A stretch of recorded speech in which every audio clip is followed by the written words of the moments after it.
Defence minister हैं राजनाथ साहब, वो भी आज बोले हैं, क्या कहा जरा सुनिए। 1971 इसका गवाह है कि जब इंडियन नेवी हरकत में आई थी वह 1 से 2 हो गया था। मैं पाकिस्तान की बात कर रहा हूँ। आपने तो अनाउंस कर दिया है कि आगे अगर ऐसी कोई चीज होगी तो जहां इस दफा सीजफायर हुई है इससे आगे सीजफायर आगे जाएगा मामला। तो अब आपने मिसाइल लगा दिए, ब्राह्मोस आपने फेंक दिए पाकिस्तान की इंटरनल शहरों के ऊपर। इसकी शुरुआत उसे हाफिज सईद और मसूद अजहर जैसे आतंकवादियों को भारत के हाथों में सौंपने से करनी चाहिए। मोदी डर गया और आपको पता है जो डर गया वो बढ़ गया। हालात को अभी गर्मा के रखना है। राजनाथ सिंह साहब ने कहा है कि ऑपरेशन सिंदूर अभी खत्म नहीं हुआ, ये चल रहा है। अपने मुंह से कहें कि हम इन सालों को दोबारा से हिंदू करेंगे, हम दोबारा से इनका मजहब बदलवाएंगे। देखिए एयरक्राफ्ट कैरियर पे आना, आई थिंक INS विक्रांत पे है वो, इस एयरक्राफ्ट कैरियर पे आना कोई मजाक थोड़ी है, बहुत बड़ी मिलिट्री प्रोजेक्शन है। व्हाट डू यू थिंक कि हमले की नोयत क्या हो सकती है? लाइन ऑफ कंट्रोल से कोई पेशरफ्त होगी या फिर किसी और नोयत का हमला हो सकता है? तीनों हो सकता है जी, बाय एयर, बाय लैंड और बाय सी, ये तीनों हो सकते हैं। साहब इंडिया जो है वो नए नए सिलसिले शुरू कर रहा है। सुनने में आया है कि एक्सरसाइजेस शुरू कर दी है इंडिया ने, कोई ऑपरेशन सिविल डिफेंस का शुरू कर दिया है बॉर्डर के ऊपर। इधर कई लोगों का कहना यह है कि नरेंद्र मोदी साहब जो हैं वो गुस्सा दोबारा करना चाहते हैं, दोबारा लड़ना चाहते हैं। हम लाते हैं टॉक शोज और अनलिमिटेड एंटरटेनमेंट सिर्फ YouTube पर। अगर आपने अभी तक हमारा चैनल सब्सक्राइब नहीं किया तो अभी सब्सक्राइब करें और बेल आइकॉन को क्लिक करके हमारी लेटेस्ट वीडियोस के बारे में अपडेट जानें। अब ये कह रहे हैं कि वो बहुत जल्द कश्मीरी जो हैं और आज़ाद कश्मीर वाले भी ये कहेंगे कि जी हम भारत में वापस आना चाहते हैं। तो ये दरअसल मैंने ये सारी आपको बातें इसलिए बताई हैं कि जो मोदी साहब रोजाना एक स्टेटमेंट देते हैं ना गुस्से से भरपूर, इसके पीछे उनकी एक आइडियोलॉजी है जो 1925 से चल रही है। जब वो खुद कह रहे हैं कि मैंने पाकिस्तान को तोड़ा, जब वो खुद कह रहे हैं कि मैं अभी और तोड़ूंगा।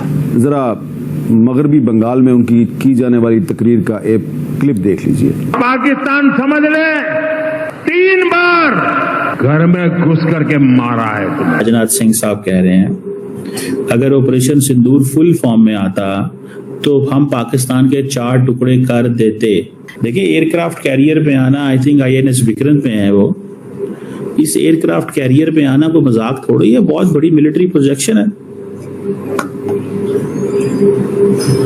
उन्होंने कहा जी पाकिस्तान इंडियन नेवी से खौफजदा है। 1971 इसका प्रूफ है। इंडियन नेवी ने ही रोल प्ले किया था पाकिस्तान के 2 टुकड़े करने में, 1 से 2 हो गए। कल मोदी साहब क्या कह रहे थे कि पाकिस्तान जो है उसने 1971 में भी दहशतगर्दी की। हर चीज को दहशतगर्दी से लिंक किए जा रहे हैं। दुनिया इस बात पे तो दुनिया सोच रही है कि हर चीज को दहशतगर्दी से लिंक किए।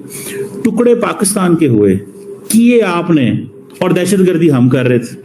लेकिन यहाँ पर पाकिस्तान में इस वक्त भी जो है वो हाफिज सईद हो गया या मसूद अजहर हो गया या और कई तरह के बहुत से ऐसे नाम है जो शायद आपको और मुझे आते भी नहीं होंगे, लेकिन वो माइंडसेट के लोग यहाँ पर मौजूद हैं जो टेररिज्म कर रहे हैं। टेररिज्म में उनको सपोर्ट किया जा रहा है, उनके ऊपर कोई कार्रवाई नहीं की जा रही और फिर अब वो खुल्लम खुल्ला पॉलिटिकल रैलीज करते हैं, पब्लिक गैदरिंग्स में बात करते हैं किसी दूसरी कंट्री को, चाहे वो भारत हो या कोई, उसको जिंदा जला देने की लोगों को बात करते हैं, मार देने की बात करते हैं और पाकिस्तान के अंदर भी धमकियां देते हैं। ये TLP के लोग जो है ये अक्सर पब्लिक गैदरिंग में पाकिस्तान के लोगों को भी मारने की बात करते रहते हैं कि अगर किसी ने ये किया तो मार देंगे, वो किया तो नहीं छोड़ेंगे।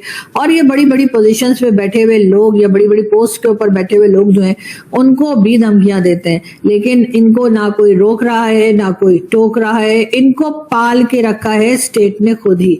आप खुद देखिए इस्लामाबाद जैसी जगह पे जो कि कह लीजिए कि एक तरह से कैपिटल है पाकिस्तान का, जगह जगह पर जो है वो पुलिस चौकी है, लोगों को अंदर आते जाते चेक किया जाता है। मगर जिस वक्त भी इनको भेजा जाता है TLP वालों को, ये आकर कहीं भी बैठ जाते हैं फैजाबाद चौक पे बैठ जाएंगे, आप पारा चौक पे बैठ जाएंगे, और जब जाना होगा इन्हें कहा जाएगा चले जाओ तो ये उठकर चले जाएंगे। बहुत से लोगों का ख्याल है कि शायद हाफिज सईद या मसूद अजहर और इस तरह के लोगों को मार दिया जाए या भारत के हवाले कर दिया जाए तो शायद हालात बेहतर हो जाएंगे, लेकिन मुझे ऐसा नहीं लगता। देने के लिए दे दीजिए, मेरा बस चले तो मैं तो आज अभी इसी वक्त इन लोगों को भारत के हवाले कर दूं या कम से कम अमेरिका के हवाले कर दूं कि इनका अचार डालो, जो करना है करो।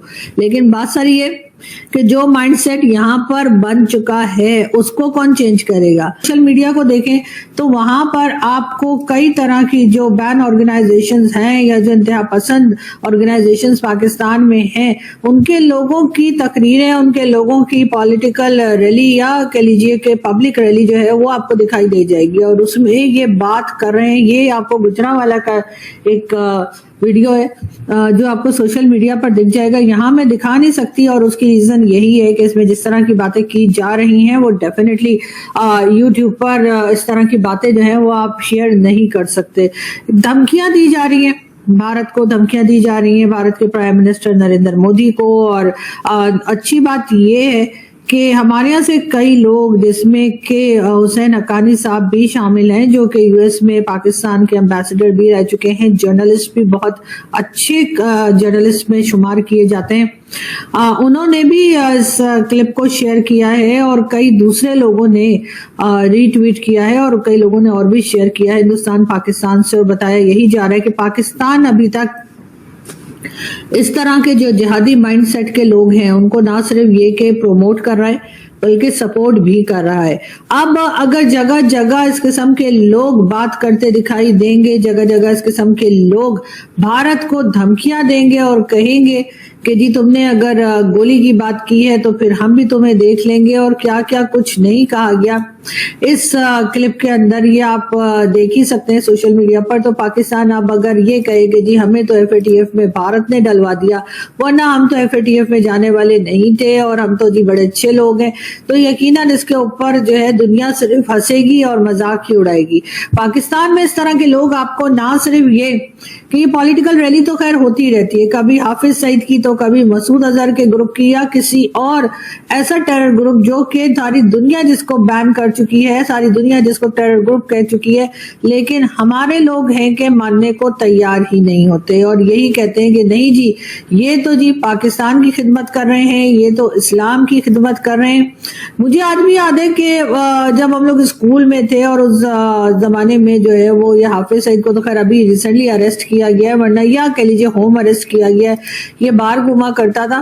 तो सुनने में यही आता था, कहा यही जाता था कि जी पाकिस्तान ने हाफिज सईद जो है वो भारत को डराने के लिए रखा है। जी हाँ, बिल्कुल ऐसी बातें मैंने सुनी है और कहा यही जाता था कि जी हाफिज सईद और मसूद अजहर और इस किस्म के लोगों को जो जिहादी माइंडसेट के हैं, जो एक तरह से टेररिस्ट ही हैं, उनको पाकिस्तान ने इसलिए रखा हुआ है क्योंकि भारत को डराने के लिए। और जिस किस्म की तकरीरें आप यूट्यूब पे चेक कर सकते हैं। मैं पिछले तकरीबन अगर देखा जाए तो पिछले जब से ये हादसा कश्मीर का हादसा हुआ है, जब से कंटिन्यूसली नॉन स्टॉप स्ट्रेस में हूं और उसका कोई उसका फायदा नहीं है, क्योंकि उसकी वजह ये है चीमा साहब, ये लोकल सियासत है, ये नफरतों का कारोबार जो है ये लोकल सियासत है चीमा साहब। कल मोदी साहब की जो स्टेटमेंट आई है, रोटी के साथ गोली की जो उन्होंने बात की है, उसको मुसलसल इस वक्त वो चैनल पे चल रही है। लेकिन मैं कल बल्कि बड़े ठंडे दिल के साथ सोचता रहा हूं कि मुझे क्या करना चाहिए, इसमें मेरा रोल क्या होना चाहिए। मेरा रोल और चीमा साहब आपका रोल भी यही होना चाहिए कि हमें फिर भी आज जिस तरह लोग कहते हैं ना अमन की आशा एक चली थी, मूवमेंट खत्म हो गई है, उसके खत्म होने से फिर भी हम लोगों को अमन की बात नहीं बंद करनी चाहिए। इस स्ट्रेस के दौर में अगर जंग ही ये समझते हैं सॉल्यूशन, तो then they should have it. लेकिन इसमें से फायदा किसका है? असला बनाने वालों का फायदा है।